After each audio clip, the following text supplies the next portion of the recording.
ఇన్ని రోజుల తర్వాత ఇంత పెద్ద విపత్తు నుంచి మళ్ళీ తేరుకున్నారు. రాష్ట్ర ప్రభుత్వ సాయం కానివ్వండి, అంటే ఆయన చంద్రబాబు నాయుడు గారు ఎస్పెషల్లీ ప్రతి ఒక్కరికి కూడా సాయం అందాలి అనే ఆయన సూచనలు కానివ్వండి, ఎట్లా ఉంది పరిస్థితి? ఫుడ్ డెలివరీ కానీ వాటర్ కానీ ప్రతి ఒక్కరికి వెళ్ళిందండి. కొంతమంది చెప్తే చెప్పొచ్చు కానీ ఫుడ్ లేకుండా అయితే ఎవరికి లేదు. మనం చాలా మంది తీసుకుని తినకుండా వేస్ట్ చేసిన ఫుడ్ అయితే చాలా వాస్తవం. కానీ సరే ఇలాంటి కొన్ని కాలనీలోకి వెళ్ళాలంటే అసలు ఈ పరిస్థితుల్లో ఆ రోజున ఉన్న నీళ్ల ప్రకారం ఎక్కడ కాలం ఉందో ఎక్కడ డ్రైనేజ్ ఉందో కూడా ఏం తెలియని పరిస్థితి. మా ఇళ్ల దాకా రాలేదని కొంతమంది అనుకుంటున్నారు తప్ప ఆ పరిస్థితులను బట్టి లోపలికి వచ్చే వీలు ఉందా లేదా అనేది కూడా ఆలోచించుకోవాలి కదా. వీలు అనేది అవకాశం ఉన్నంత వరకు 85% వెళ్ళారు. అంటే అది ఎట్లా ఉంటదంటే బయట నుంచి వచ్చే వాళ్ళకి కొన్ని సందులకి అలాంటి సందులోకి వెళ్ళలేని వాళ్ళు కూడా కొంతమంది వాళ్ళ వరకు అయితే కాస్త ఇబ్బంది.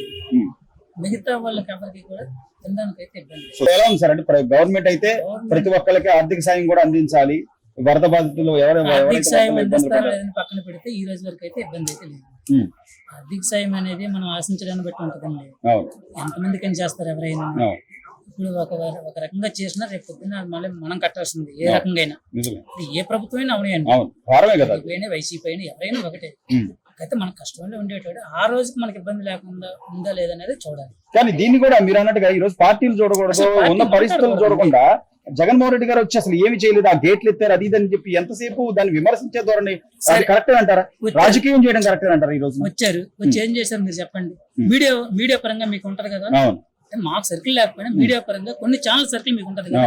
వచ్చారు, నీటిలో దిగారు, ఏం చేశారు? సరే ఎవరికైనా ఆయన చేతుల మీదుగా సాయం చేశారా? లేదు, మేమైతే చూడలేదు. మీడియాకి సంబంధించి కనపడలేదు ఎక్కడ. మరి ఎక్కడో చేసింది ₹1 ఏదో పరిహారం ఇస్తానన్నాడు, మరి ఇచ్చారో లేదు కూడా తెలియదు వరకు. దాని మీద ఒక అధికారికంగా ఇది లేదు. రాష్ట్ర ప్రభుత్వానికి ఎవరికి ఇచ్చినా ఇప్పుడు ఇప్పుడు జరిగిన 20 నిమిషాల్లో బయటకు వచ్చేస్తుంది. ఏం జరిగినా సరే, ఏది జరిగినా అది చిన్న గొడవ కానించి కోర్టు విషయం వరకు ఏది జరిగినా సరే ఇప్పుడు ఆన్ ది స్పాట్ లో బయటకు వచ్చేస్తుంది. ఫేస్బుక్ గానీ, ట్విట్టర్ గానీ, న్యూస్ గానీ ఏదో రకంగా బయటకు వస్తుంది. ఇది విమర్శించడానికి సమయం కాదండి. ఎవరైనా ఒకటే. అలాగని వాడు చేసాడు ఆ టైంలో అందిందా లేదా, అంటే నాకు ఒక్కడికి అందిందా లేదా కాదు, అందరికి అందిందా లేదనేది చూడాలి. అడిగారు కొంతమందికి అందలేదంట అనేసి. చెప్పాను కదా, కొత్తగా వచ్చేవాళ్ళు ఉంటారు. ఇప్పుడు ఏరియా ఫుడ్ డెలివరీ అంటే మనమే చేయము, మీరున్నారు, మీరే మీరు చేస్తే ఎంతవరకు చేస్తారు? ఈ ఒక్క రోడ్డు మీకు తెలిసింది, ఏరియా మొత్తం తెలియదు కదా. అలాగే కొంతమందికి తెలియని వాళ్ళకి సందుల్లోకి వెళ్ళని వాళ్ళు వెహికల్స్ వెళ్ళనివి కూడా ఉన్నాయి కొన్ని, వాళ్ళకి ఇబ్బంది.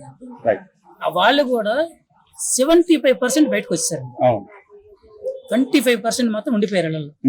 అంటే వాళ్ళు కొద్దిగా పైన ఉన్న వాళ్ళు, అవకాశం ఉన్న వాళ్ళు ఉన్నారు, 25% లోపల ఉన్నారు. వాళ్ళ వరకు అయితే అన్ని ఏరియాలకు అందింది. నేను ఫస్ట్ 3 days 4 days తిరిగానండి. ముందు 3-4 రోజులు తిరిగా. ప్రతి ఏరియాలో ఏదో ఒక వెహికల్ కనబడుతుంది. ఏ ఫుడ్ అయినా అవనియండి, మనకు వచ్చిందా లేదా. ఆకలికి మాత్రం ఎవరో ఇబ్బంది పడకూడదు అనుకున్నారు సీఎం గారు. అలాగే జరిగింది. ఏదైనా జరగనియండి, ఇప్పుడు సీఎం అవని, బయట నుంచి రిలీఫ్ ఫండ్ అవనియండి, కొన్ని సంస్థలు అవనియండి, ప్రైవేట్ నుంచి. ఒక సీఎం ఇచ్చిందే కాదు, బయట నుంచి ముందు ఆయన ఆన్ డ్యూటీ చేస్తేనే ఇప్పుడు ఆయన బయటకు వచ్చి కదా ఆయన చూసి బయటకు వచ్చేది. ఎవరిచ్చారని పక్కన పెడితే ఇక్కడ ఉండే వాళ్ళందరికీ కూడా ఎటువంటి ఇబ్బంది లేకుండా ఫుడ్ అయితే వచ్చింది.